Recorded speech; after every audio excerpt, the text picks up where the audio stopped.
아까 화상 얘기가 나와서 말인데 여러분들 강아지 화상에 대해서 아시나요? 정말 무섭습니다. 근데 경험해보지 않으신 분들이 많기 때문에 남 얘기 같죠? 근데 만약에 주변에 강아지 화상 경험해보신 보호자분이 있으면 엄청나게 막 연설을 하실 거예요. 왜냐? 정말 위험하고 안 좋기 때문에 그럽니다. 화상이라고 하면 우리 왜 사람에서도 1도 화상, 2도 화상, 3도 화상 이렇게 막 있잖아요. 근데 강아지가 화상을 입으려면 쉽지 않습니다, 사실.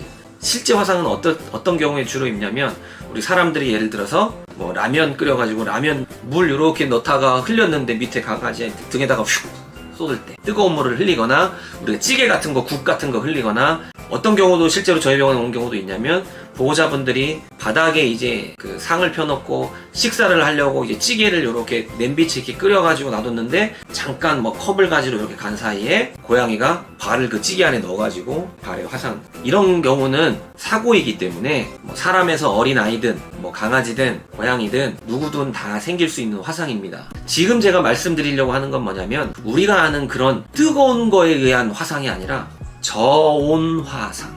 은근히 많습니다, 강아지, 고양이.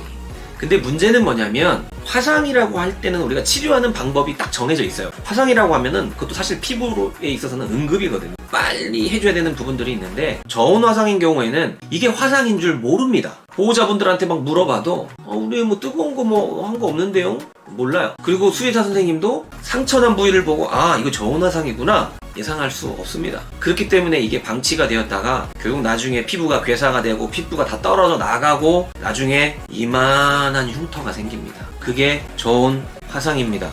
그러면 저온 화상이 주로 어떤 경우에 생기느냐, 제가 예시를 몇 가지 들어 드릴게요. 자, 여기 계신 분들 다들 이제 나이가 어리셔서 그러실 일은 없겠지만 나이가 좀 있으신 분들이 뭘 좋아하냐면 우리가 겨울에 등 지진다고 하죠. 찜질방 같은 데 가서 뜨끈뜨끈한 데 가서 등을 지진다고 하잖아요. 아니면 집에서도 이제 바닥 보일러를 좀 뜨끈뜨끈하게 좀 한 다음에 풀린다, 좋아 이렇게 그런 거 즐기는 분들 계시죠. 근데 그게 뭐 엄청 뜨겁진 않잖아요, 사실. 그렇죠. 전기장판 정도의 온도. 사실 뜨거운 게 아니라 따뜻한 정도. 그 정도의 온도에 몇 시간만 같은 자세로 누워있어도 저온 화상이 걸립니다, 강아지, 고양이들.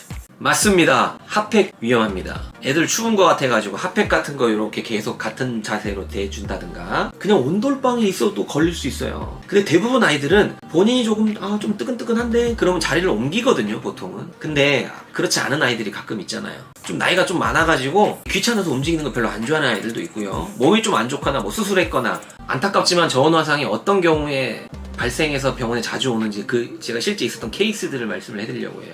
병원에서 중성화 수술이나 슬개고 탈구 수술이나 뭐 피부 수술이나 어떤 수술을 하고 회복이 되어서 퇴원을 해서 집에 갔어요. 근데 3, 4일 있다가 저온 화상이 되어서 다시 병원에 오는 경우들이 많습니다.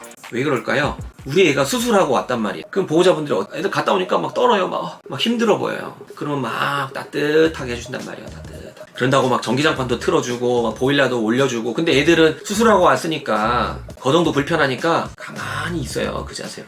근데 문제는 저온 화상이 생기면 바로 그 화상이 생긴 다음날 보이지 않는다는 겁니다. 모릅니다. 그런데 한 3, 4일 지났더니 뭐지? 갑자기 피부가 좀 불그스름해지네. 한 2, 3일 지나더니 피부에 진물이 생기기 시작합니다. 나중에 딱지가 생기기 시작하고요. 빨리 조치를 취하지 않으면 피부가 괴사되면서 떨어져 나갑니다. 치료를 안 하면 피부가 괴사가 점점 넓어질 수도 있습니다. 그래서 제가 지금 저온 화상에 대해서 말씀드리는 이유는 뭐냐면 이런 게 있다라는 것만 알고 계시라는 겁니다. 혹시나 우리 애 피부를 봤는데 갑자기 왜 피부가 좀 불긋불긋하지? 그러면 그때 생각이 하는 거예요. 혹시 어디 뭐 뜨거운데 따뜻한데 뭔가 있었나? 얘가? 그런 거 같으면 빨리 병원 가시라는 얘기입니다. 털 바짝 밀어놓으면 당연히 저온 화상 가능성은 좀 더 높아지죠. 털이 우리 사람으로 따지면 옷의 역할을 하는 거니까 털이 일단 1차적으로 아이들의 피부를 보호하는 역할을 하는 거니까요.